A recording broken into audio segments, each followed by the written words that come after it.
How can you tell if your partner is dead? Well, are they moving, breathing, speaking? Are they nagging you and berating you for all your behaviour? These are the Are they things. finding fault, Sam? OK, it's to do with tossing. You toss them? You do. You absolutely do. It is the practice of people throwing or tossing people on blankets. So, this guy in the middle is called Johann Unser. He was a German doctor, and he, in the 18th century, was visiting Corsica. And he wrote down about this. When a married man died, it was common for villagers to toss the corpse on a blanket for hours on end, which occasionally had the effect of bringing him back to life. If he didn't come back to life, then the local women would gather and they would beat his widow as a punishment for letting him die. If it turned out he wasn't dead, then I imagine she dealt with him.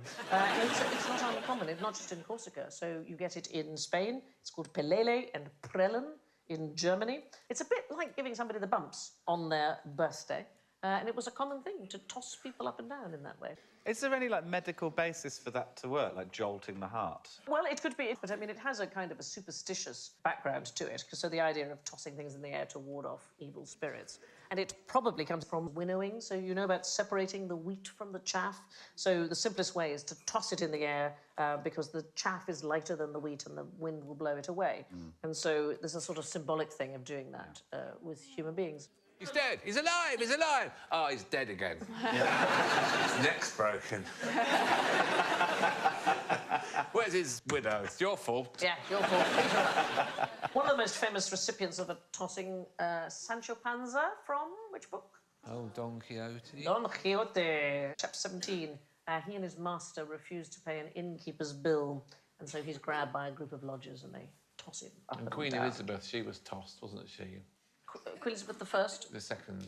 The second? Yeah. The day of the coronation. Do tell. Well, they had a rehearsal and Right. the Archbishop of Canterbury and a few of the cohorts, they gave her a toss. And that's the tradition. People aren't familiar with it because we haven't had a coronation for ages, but Charles is next. Really?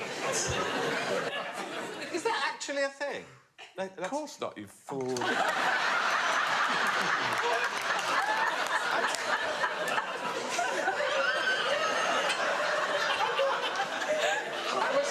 No, darling. You thought your nan catching a bus was a game. Bless your heart. But there were strict rules about it. But if you really wanted to punish somebody, you would laden the whole thing with logs and tools and... I know. And it wasn't just humans that were tossed. There was actually a game called Fuchsbrellen, or fox tossing, played by German aristocrats in the 17th century. And they had actual courts for fox tossing. The winner was the team that got their fox highest in the air. The whole ground there, it's covered in sawdust in case they missed, and that's to protect the fox. It's to keep it alive for the next tossing, because they're valuable. The most famous match was held in Dresden. There was a man called Augustus II, the Strong, he was known as. In this particular game, 647 foxes, 533 hares, 34 badgers, and 21 wild cats were tossed. And the whole game finished off with a jolly good clubbing. Oh, God. I know, for any animals that were still alive. And the Tories want to bring it back.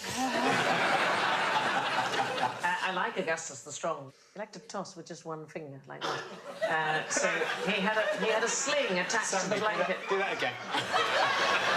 He was an extraordinary fellow, Augustus the Strong. He liked to break horseshoes with his bare hands. That was fun.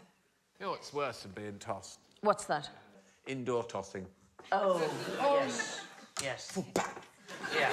Especially for women, because there's always the glass ceiling. Oh, very good. A good tossing can save a marriage. Wow. Thank you for watching. Do remember to subscribe to the QI channel and click here to watch more videos.